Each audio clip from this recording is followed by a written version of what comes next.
Hello and welcome to this week's video. This week I thought we'd have a go at doing some small pictures. So I've got some examples here. What I thought was that sometimes when you start needle felting it can be a bit overwhelming doing large pictures. So these are all 4 inches by 4 inches. I haven't included any drawings for this week because I figured you can just have a play around and create whatever you'd like. But I just wanted to show you how to make these first of all.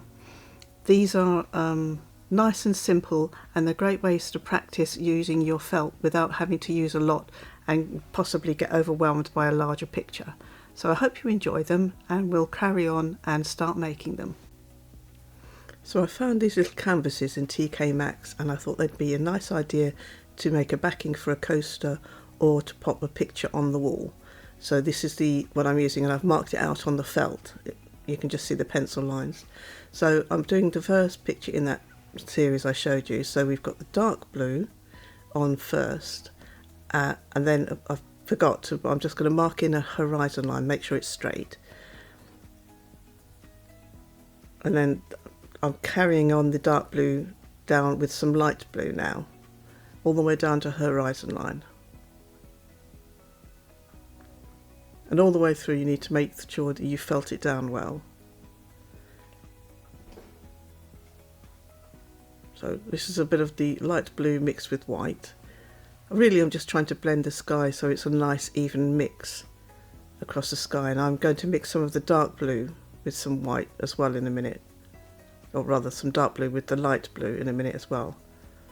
So that the light blue into the white will give us a little bit of a cloud effect.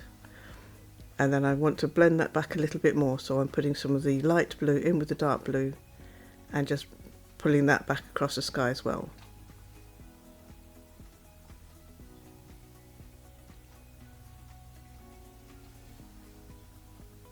And I've got a wall buddy here as well that I use because I can, if you watch, I'm normally very gentle with this punch tool that I have. It's got lots of needles in it, but because it's such a small picture, I can put it on here and punch away, and I'm not going to break the needles, where if I do it on the grey mat that's underneath and I do the same thing, I will break the needles because it's much thinner. So I've put in where I think I want the sun, but I have a feeling, if I remember correctly, I take that back out again, so I should ignore that little bit. And now I'm just putting in whatever I want as a hillside in the background. And this is just a dark green, and then I go over it with a little bit of whatever the light green is, or even the same green with some white in if you've not got anything else. And this is just where the evening sunlight or morning sunlight would catch the hillside.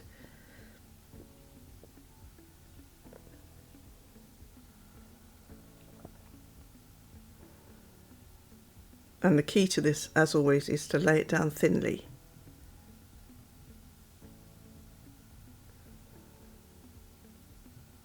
I do realise that at this moment that looks like a dog's head, but I do change it later because it dawns on me that it looks like a dog head. Right, so I'm just building up whatever greens you've got, just put some different coloured greens on the hillside, and at the bottom I've put a little bit of brown because that's going to be the shadowy bit.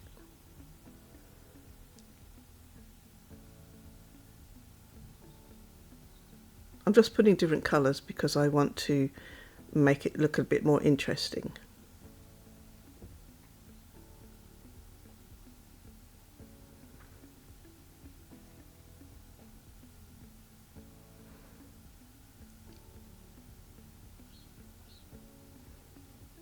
And I'm doing these pictures so that you've got a small enough area, if you've not really needle felted anything before, that you can have a play and see what effects you get.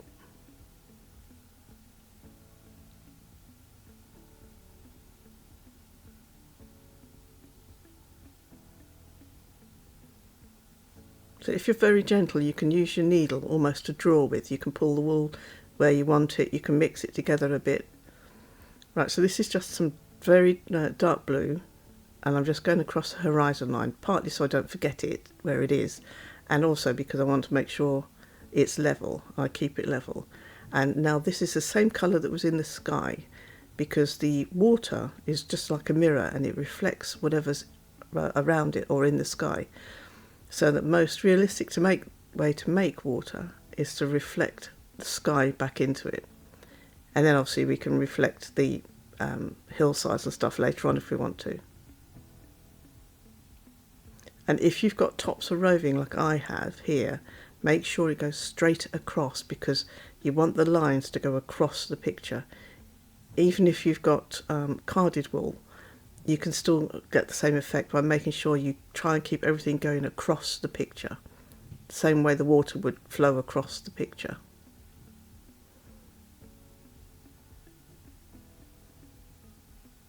Now I'm popping in some shading around the mountainside there, or the hillside. Now this is going to reflect the light. If you look just above it briefly, I changed the sun, I pulled the other one out and I put a new one in. And this is exactly the same colour that I've used for the sunlight. And we're going to make that look like the water, light reflecting across the water. So we're just putting it where the light would travel across the water towards you.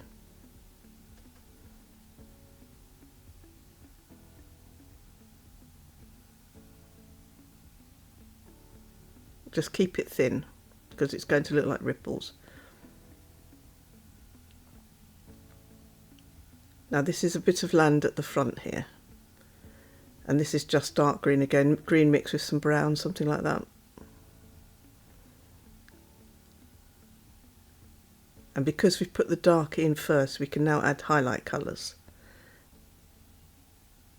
But again, if you keep it fairly thin, you'll be able to see some of that dark through the lighter colours.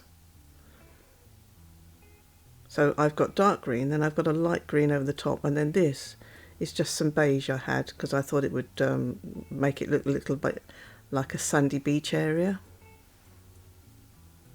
And those are the greens I'm going to use, and as you can see, I've mushed them all together. It doesn't have to be neat.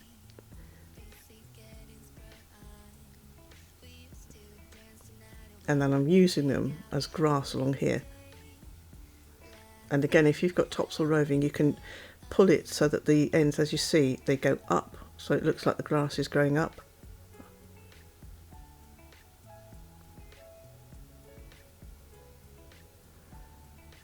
So you just put it down, felt it across the middle, and then fold it up a bit. It doesn't have to match at the top, you just wanted it folded up because it gives you more of a grassy effect. And I've just got different coloured bits here, as you can see. I've just grabbed them from that pile. All I'm doing is just trimming off the little fluffy ends there. Grab them from your pile that you've mixed, so that they will always come out slightly different, so you get some nice variation. But this gives you some texture, the texture of grass. And I've got a light side and a dark side, as you can see here.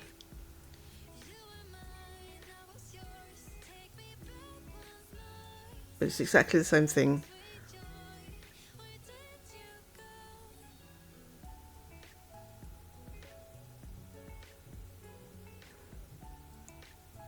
And now if you see, I'm going back into that water with some little yellow bits to catch the sunlight on the water as well.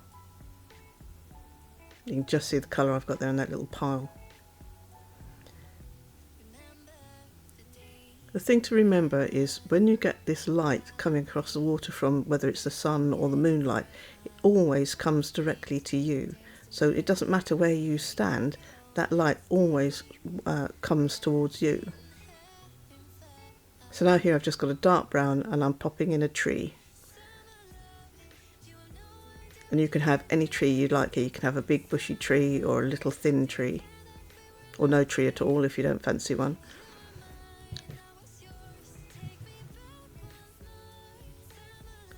And this is just a lighter brown, some of the yellowy colour. It can be some of the colour you used on the hillside, or some of the colour you used on the sandy shoreline, that would be fine. Just to catch a bit of light on the edge of the trunk to make it look round.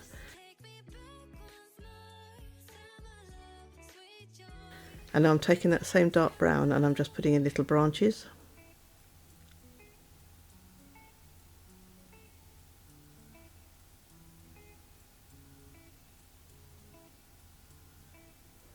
Just keep it nice and thin and just work your way up the trunk of the tree.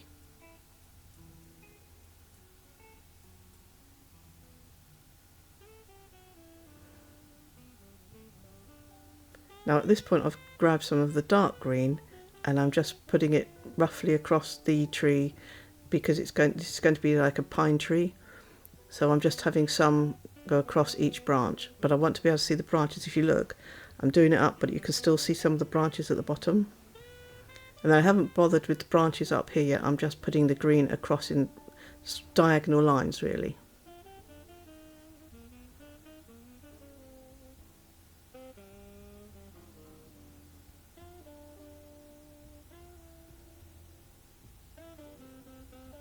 And again, we're going to bring it to life a little bit by adding some highlights to some of the branches. But make sure you don't cover up your dark green completely. You just want this on the tops of the branches, or on tops of the green patches, areas that you put down of leaves.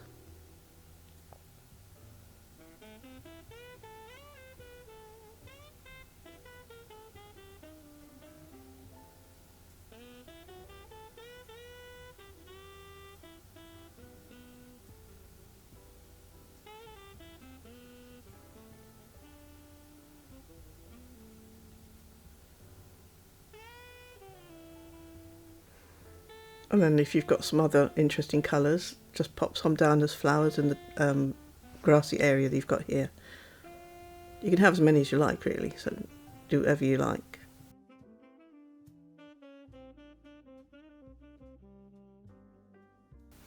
This took me no more than an hour to do really, so that's a rough idea for you if you're just starting out. But it's great because you could make 5 or 6 of these in a day or a few evenings, and try all different techniques.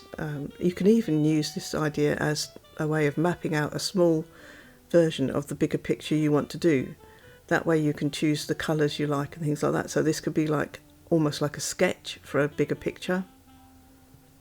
It has lots of uses.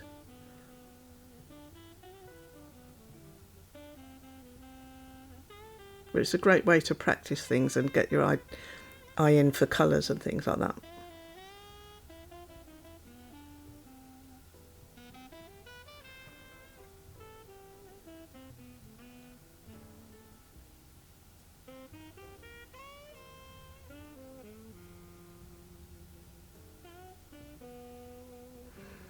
Now I'm doing a bit of a shadow from the tree, just a little bit of dark green, or dark green mixed with some brown, just so you get some different colour there, a bit of shading.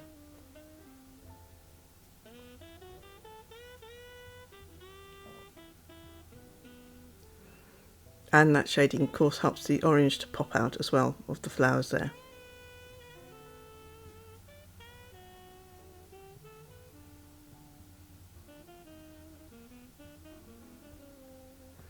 And now I've just taken that coaster, that little art board, and I'm just trimming this to size. So what I could do is I could stick this onto there and have it as a coaster, or I could stick it on there and make it into a picture to go on the wall. So now we're on to the gnome. Again, these are Gonk, I believe they call them. I love these. This is a bit of fun. You can just have some fun.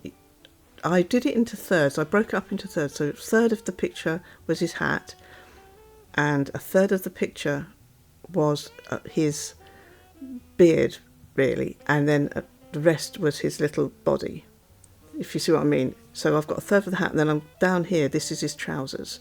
So I've left that gap in the middle, and then that bit, the gap in the middle, will obviously be his beard and things. So if you kind of roughly look at it, you can see it's kind of in thirds.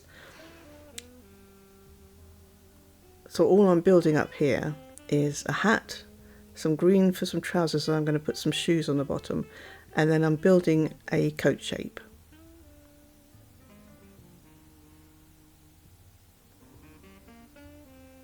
And again, of course, you can have them in any colour you like. And on this one, I've just covered the background in a cream colour.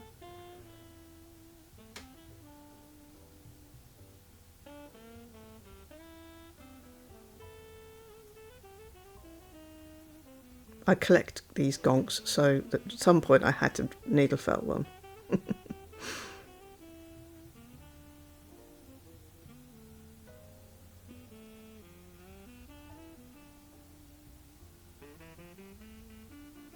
So that's his shoes in, and now I'm just doing a little belt that's going to go across his middle. I haven't done his sleeves yet.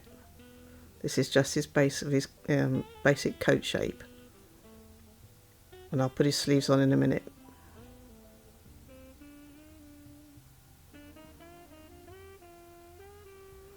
But I want to get the background bits done because his big beard will cover quite a lot. So now I'm onto his arms because I've decided he's going to hold a couple of things.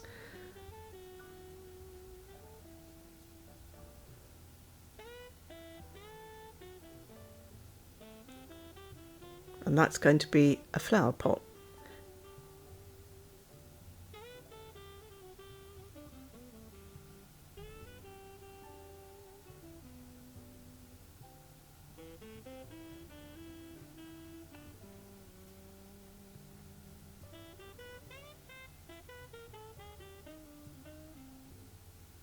But you could have him carrying anything. It could be carrying a cat or anything you like, really. Flowers are nice. Flowers for a beginner, I think these sort of ones I do like this are nice for a beginner because they're easy and you get a nice result out of them.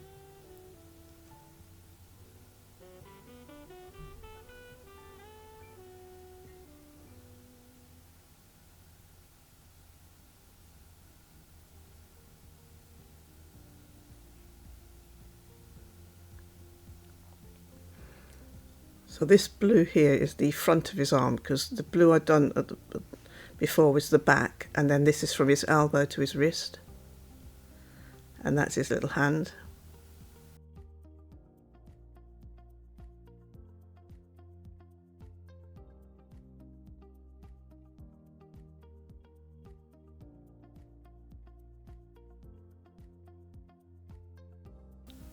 But this was a nice one because I tried to keep the shading and all that sort of thing to a minimum.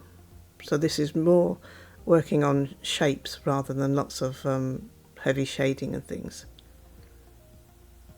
And I've just used some dark blue to outline the bottom of his little coat here. And then we're on to his beard.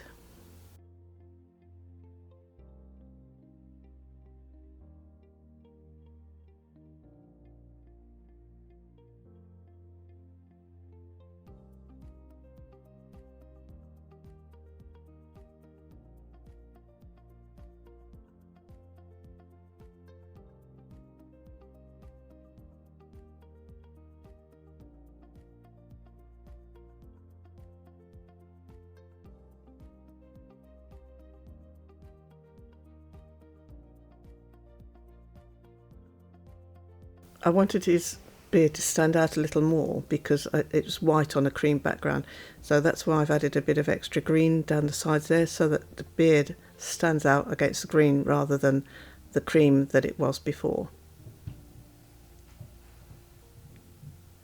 And I've got just a little bit of darker red, or you can mix some red with some black, just a little bit of shading around his hat like that.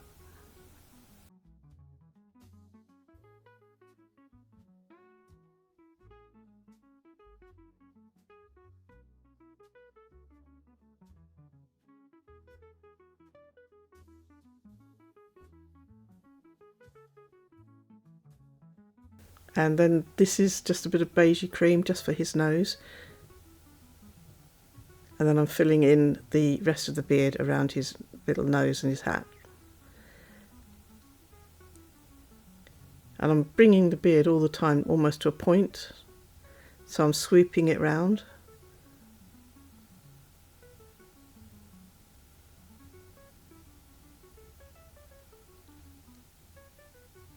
Don't know how well you can see, it's a little bit bright, but it's just basically putting his moustache and beard in and bringing it all forward to that point at the front. And you can take some of the whiter colour that you have and twist it and make it a bit more textured if you want to. So again, I've put the blue is from his shoulder to his elbow, and then I'm putting this stick in now. It's going to be a hoe, I think, if I remember. And then I will put the part of this sleeve from his elbow to his hand on in a second. But again, you can have him holding anything you like.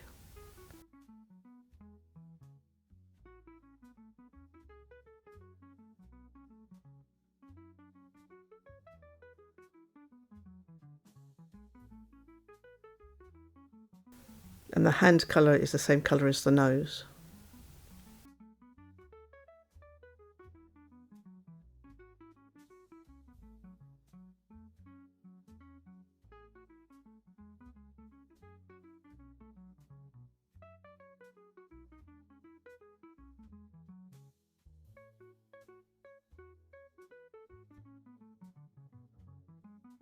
And I thought he could have a pick because he might have just come back from work.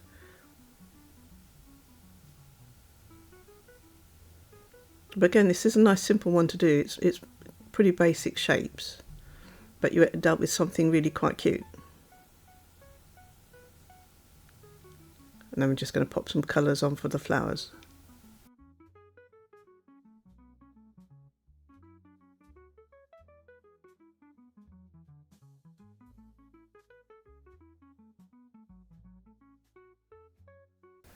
And I put some flowers down this side because it balanced out the yellow on the other side. And I thought it would look nice to have a little bit of extra thing in this side.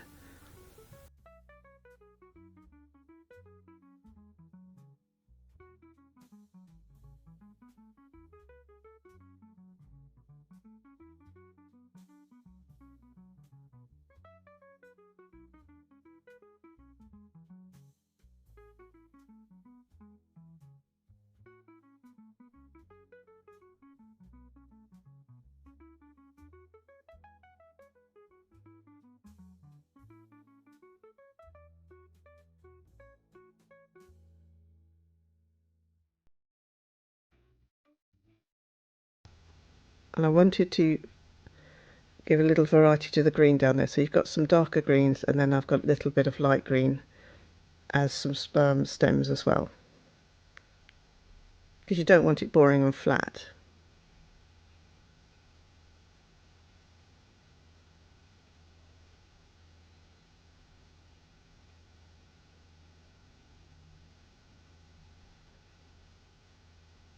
So adding a little highlight to the pot there. And if I had left him just as he looked like he was floating. So I've taken a little bit of this green. You can have any colour, but I wanted to keep it sort of blended into the background. So it's just a little bit of green, just to give him something to stand on, so he doesn't look like he's just floating on a pale cream background.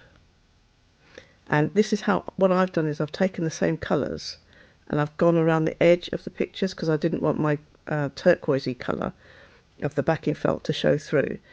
And so I'm using this card so that I don't stab my fingers, and I'm just going around the edge with the same colour, and then just obviously trim it. So that's your first two. And now we're going to go on to a sunsetty one. This is a good one just to learn to blend your colours together a little bit for the sunset. And it's going to be dark at the very top and dark at the very bottom, and then sort of get light in the middle. So we're back to the same blue. If you've got any left from the first picture, this is the same mix of blue and light blue.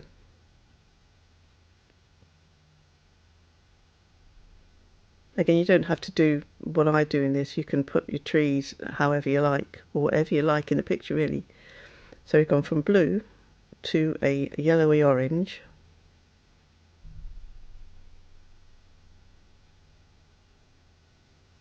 And just make sure you cover up the colour that's underneath if your base felt is a colour like mine. And then I'm going to a brighter yellow.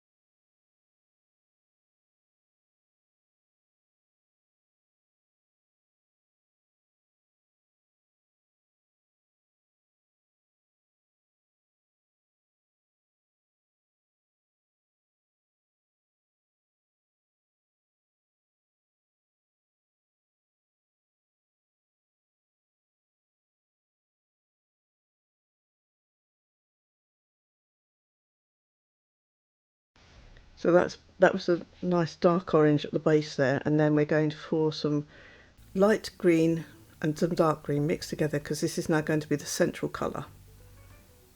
And I use the dog brushes because it's just easier on my fingers, but it blends it well as well.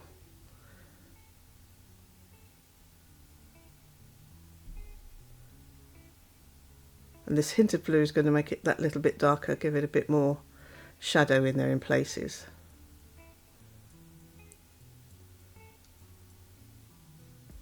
So this is now your horizon lined with your ground.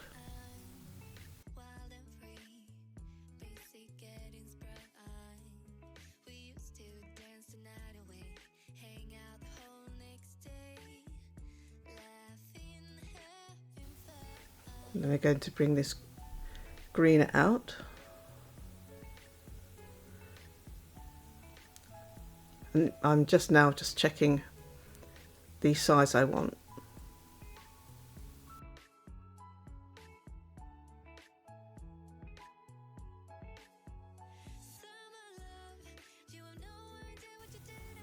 And what we're going to do now is we're going to make sure that we fold some of this over the edges.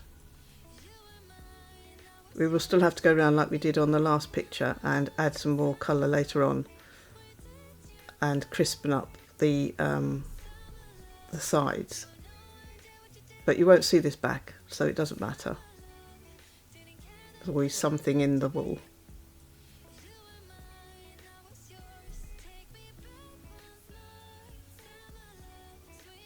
But don't pull it when you fold it over, just fold it over gently.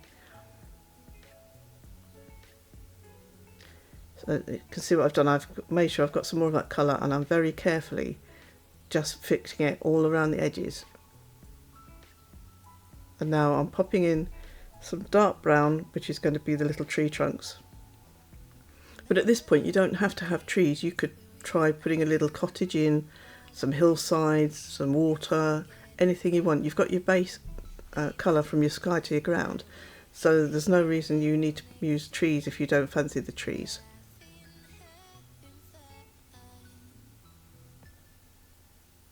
You could do a series, if you were doing coasters or even matching wall pictures, you could do a series of all of the same with the background colour, and then just change the pictures on the front.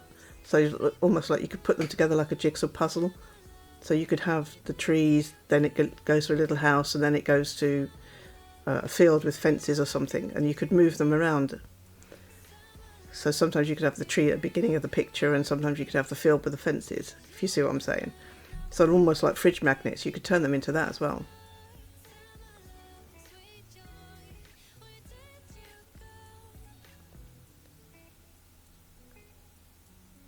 So I've done the light and the dark on the trees, and I'm varying some of the green on different trees as well, so that it's not too boring. But I'm still trying to shade the trees a little bit so you have a darker side and a lighter side.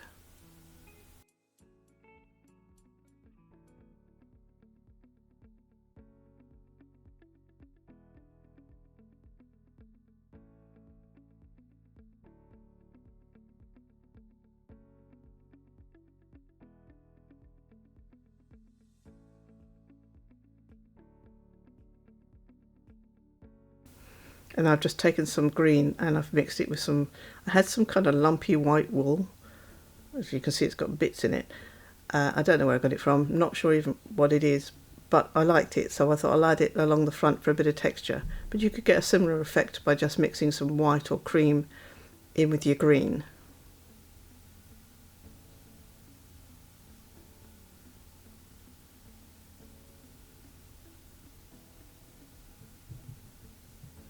And then we're just going to put a little bit of the dark at the bottom so that it balances the picture out, because we had dark at the top.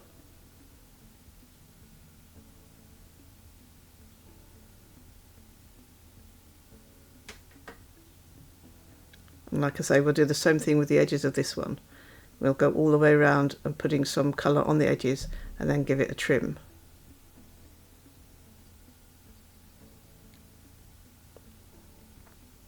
And after I'd done the picture, I decided it wanted a little pathway just to lead you into the picture. So this is just some dark brown, and then I add a little bit of lighter colour on it to give it a bit of texture in a minute.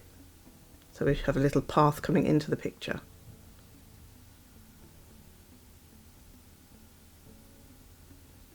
But these are really good to have a practice at. It's a great size to play around with.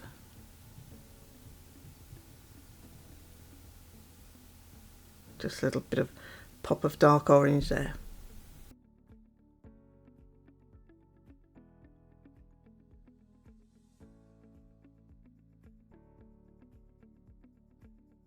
All I've done here is add a little bit of lighter yellow just there. It's not even like a sun, it's just a little patch of lighter colour.